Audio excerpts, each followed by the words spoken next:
warahmatullahi wabarakatuh.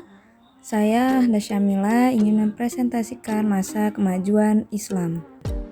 Masa kemajuan Islam terjadi sekitar pada tahun 650 sampai 1250 Masehi dan puncak peradaban Islam pada masa kemajuan yaitu pada masa di bawah kekuasaan Bani Abbasiyah yang berkuasa sejak tahun 750 sampai 1258 Masehi atau 132 Hijriah sampai 656 Masehi.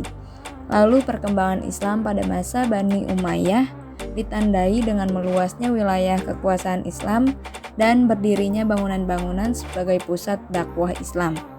Pada periode klasik terdapat dua kerajaan besar, yaitu Kerajaan Umayyah dan Kerajaan Abbasiyah. Selanjutnya, periode sejarah Islam. Periode sejarah Islam ini mempunyai tiga periode. Yang pertama yaitu periode klasik pada tahun 650 sampai 1000 Masehi.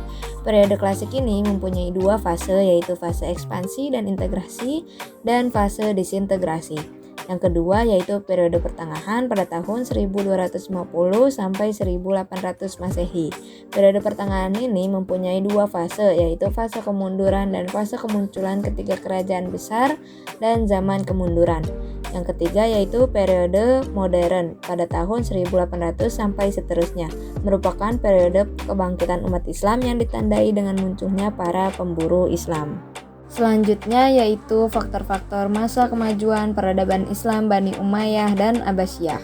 Faktor-faktor ini terdapat 5 faktor, yaitu terjadinya asimilasi antara bangsa Arab dan bangsa lain, gencarnya gerakan penerjemah, berkembangnya kebudayaan Islam secara mandiri, termotivasi oleh metode berpikir filsuf Yunani, dan yang terakhir adanya semangat untuk mencapai kemajuan dalam berbagai ilmu pengetahuan.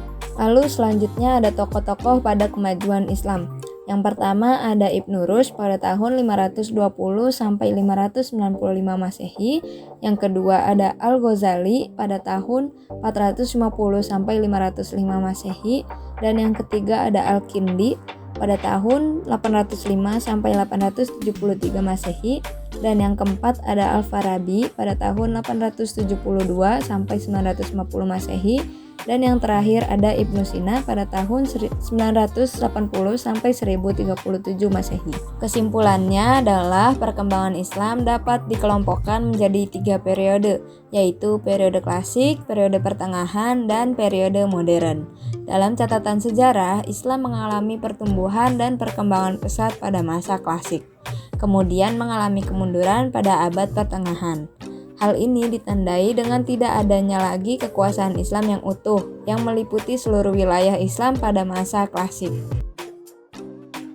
Terima kasih, mohon maaf apabila ada kekurangan kata dan kekurangan dalam penyampaian materi yang saya sampaikan sebelumnya, dan semoga bermanfaat. Wassalamualaikum warahmatullahi wabarakatuh.